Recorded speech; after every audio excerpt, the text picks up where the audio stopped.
क्या middle east की बिसात पर अमेरिका का सबसे बड़ा दांव फेल हो चुका है? एक तरफ डोनाल्ड ट्रंप जो 15 सूत्री पीस प्लान को अपनी सबसे बड़ी कूटनीतिक जीत बता रहे हैं, इसको लेकर वो ढिंढोरा पीट रहे हैं, और दूसरी तरफ है इजराइल के प्रधानमंत्री बेंजामिन नेतन्याहू, जिन्होंने सीधे वॉशिंगटन की आंखों में आंखें डालकर कह दिया है कि नो कॉम्प्रोमाइज।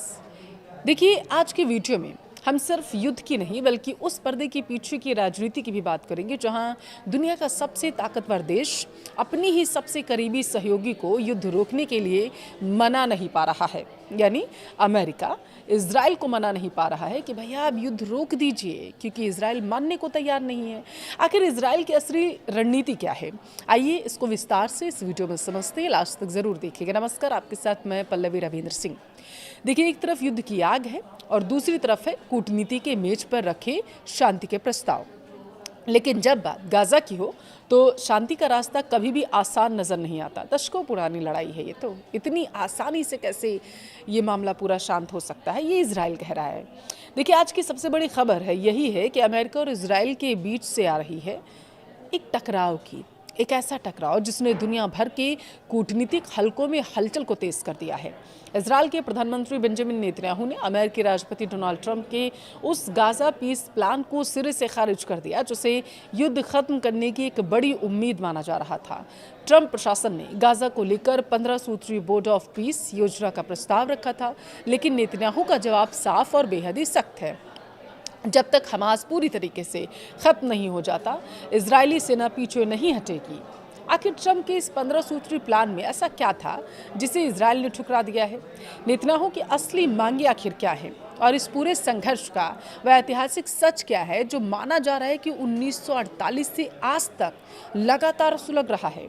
ये सवाल लोग सोशल मीडिया पर तेजी से सर्च कर रहे हैं। इनका जवाब जानना आपके लिए भी बेहद ज़रूरी है।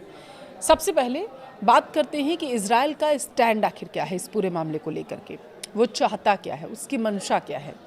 इजरायली मीडिया के हवाले से जो खबरें आ रही हैं वो इजराइल के कड़े इरादों को फिलहाल के लिए दर्शा रही हैं। नेतन्याहू ने अमेरिकी शांति प्रस्ताव पर प्रतिक्रिया देते हुए साफ शब्दों में कहा कि उनका लक्ष्य हमास को सिर्फ कमज़ोर करना नहीं है।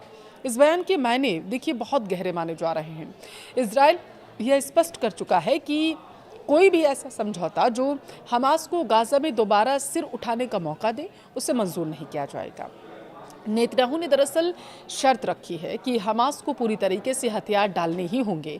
जब तक ऐसा नहीं होता, इजरायली रक्षा बल यानी कि आईडीएफ गाजा पट्टी से 1 इंच भी पीछे नहीं हटेगा।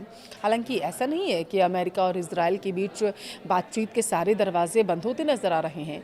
इजराइल के पीएम ने खुद ही यह पुष्टि की है कि वॉशिंगटन के साथ उनकी बातचीत लगातार जारी है। ट्रंप प्रशासन की कुछ बातों और योजनाओं से इजराइल सहमत है, लेकिन युद्ध विराम और सेना की वापसी के मुद्दे पर उनके बीच गहरी असहमति है। इजराइल को डर है दरअसल कि जल्दबाजी में किया गया कोई भी पीस प्लान भविष्य में 7 अक्टूबर जैसे किसी दूसरे हमले की नींव रख सकता है। और इस पूरी देखिए कूटनीतिक रस्साकसी के केंद्र में एक अहम बैठक है जो पिछले हफ्ते हुई थी। अंतर्राष्ट्रीय न्यूज़ नेटवर्क अल जजीरा की रिपोर्ट के मुताबिक अमेरिका के नेतृत्व वाले बोर्ड ऑफ पीस के डायरेक्टर निकोले जो है, उन्होंने पिछले हफ्ते प्रधानमंत्री बेंजामिन नेतन्याहू से मुलाकात की थी। यह मुलाकात देखिए बेहद तनावपूर्ण रही थी और ये बेहद अहम भी मानी जा रही है। इस मीटिंग के बाद बोर्ड ने जो बयान जारी किया वह सीधे तौर पर इजराइल की शर्तों को दर्शा रहा है। बोर्ड ने स्पष्ट किया है कि गाजा से इजरायली सेना की वापसी तभी संभव है जब हमास के हथियार पूरी तरीके से जब्त कर लिए जाएंगे। यानी डीमिलिटराइजेशन ना के बिना शांति की कोई गारंटी नहीं हो सकती है। लेकिन यह एक विरोधाभास भी हमें देखने को मिल रहा है। एक तरफ नेतन्याहू इतने सख्त हैं, तो वहीं दूसरी तरफ राष्ट्रपति डोनाल्ड ट्रंप के दावे बिल्कुल अलग कहानी बयां करते नजर आ रहे हैं। पिछले ही महीने ट्रंप ने दुनिया के सामने दरअसल एक घोषणा की थी। उन्हें गाजा युद्ध खत्म करने की दिशा में एक बड़ी कामयाबी मिली है। उनका दावा था कि इस 15 सूत्री योजना पर इजराइल और हमास ने पिछले साल ही सहमति जता दी थी। ट्रंप का कहना था कि इस योजना की शुरुआत एक सीज फायर यानी युद्ध विराम से होनी थी। उन्होंने तो यहाँ तक दावा किया था कि हमास हथियार डालने पर सहमत हो गया था, लेकिन ज़मीनी हकीकत कुछ और ही बयां कर रही है। पिछले साल ही अक्टूबर में बातचीत होने के बावजूद युद्ध विराम स्थायी नहीं हो सका था, अगर आपको याद हो तो, और इसराइल लगातार गाजा पर हमले करता रहा ताकि हमास के इंफ्रास्ट्रक्चर को तबाह किया जा सके। ट्रंप का शांति का दावा और नेतन्याहू का युद्ध जारी रखने का फैसला, दोनों के बीच का यह खाई इस विवाद को और ज़्यादा उलझाती नजर आ रही है। क्या समझने के लिए कि यह पीस प्लान क्यों फेल हो रहा है, हमें सिर्फ नेताओं के बयानों को नहीं बल्कि इतिहास के पन्नों को भी पलट कर देखना होगा। देखिए, यह युद्ध 7 अक्टूबर 2023 को शुरू हुआ था, अगर आपको याद हो, जब हमास ने इसराइल पर अचानक से हमला करना शुरू कर दिया था। हमास, जो पिछले लगभग 2 दशकों से गाजा पर शासन कर रहा था, उसने इसराइल की सुरक्षा व्यवस्था को भेद दिया था और इस हमले के जवाब में इसराइल ने हमास को जड़ से खत्म करने की कसम खा ली थी। लेकिन क्या यह विवाद सिर्फ 7 अक्टूबर का था? अगर आप ऐसे सोच रहे हैं तो जवाब है नहीं। इसराइल और गाजा, या फिर जिसे फिलिस्तीन भी लोग कहते हैं, देखिए, बीच एक विवाद दशकों पुराना है। इसके केंद्र में मुख्य रूप से 3 चीज़ें हैं: जमीन का अधिकार, संप्रभुता, सुरक्षा। अगर हम ऐतिहासिक आधारों को देखें तो इसकी सबसे गहरी जड़ें जो है वो 1948 में जाकर मिलती हैं। 1948 में जब इसराइल की स्थापना हुई थी, तब वहाँ पहला अरब इसराइल युद्ध हुआ था। इस दौरान बड़े पैमाने पर विस्थापन हुआ और ऐतिहासिक आंकड़ों को अगर हम देखें तो उस समय लगभग 7 लाख फिलिस्तीनियों को अपने घर छोड़ने पड़े थे, ये दावा किया जाता है।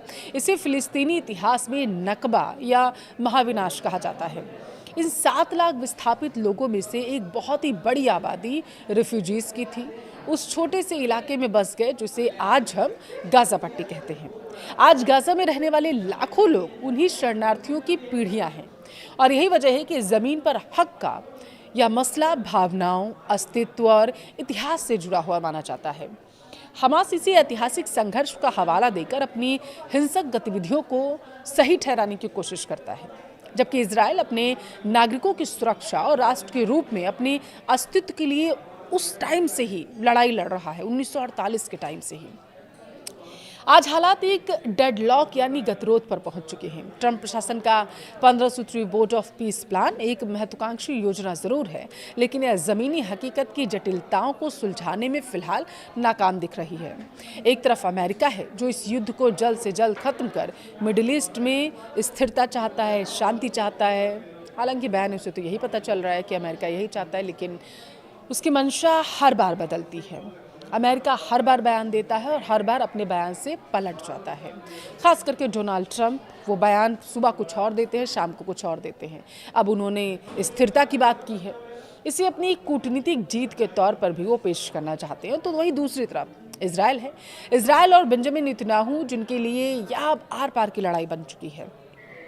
इजराइल का सपोर्ट भले ही अमेरिका कर रहा है, लेकिन इजराइल भी झुकना नहीं चाहता, क्योंकि किसी देश के सामने झुकना इसका मतलब ये हुआ कि आप अपनी हार मान रहे हैं।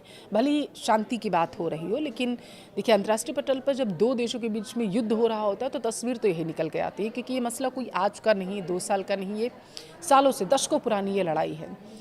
नेतन्याहू यह संदेश देखिए दे चुके हैं कि दिखावटी शांति उनके देश को बिल्कुल मंजूर नहीं है, जब तक हमास के पास एक भी हथियार है, और इसीलिए वो चाहते हैं कि एक भी हथियार ना रहे। इजराइल खुद को सुरक्षित नहीं मानता। अब सवाल उठता है कि क्या ट्रंप प्रशासन इजराइल की चिंताओं को दूर कर पाएगा, अपने पीस प्लान में कोई बदलाव कर पाएगा?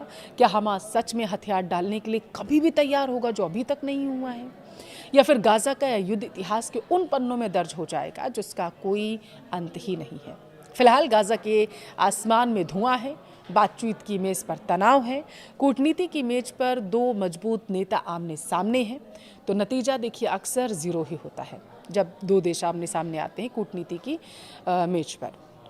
नेतन्याहू ने साफ कर दिया है कि उन्हें ट्रंप का दिखावटी शांति प्रस्ताव मंजूर नहीं, लेकिन बड़ा सवाल अब यहाँ पर यह है कि क्या अमेरिका इस झटके को खामोशी से बर्दाश्त करेगा, या फिर इजराइल पर कोई नया दबाव अमेरिका बनाने की कोशिश करेगा?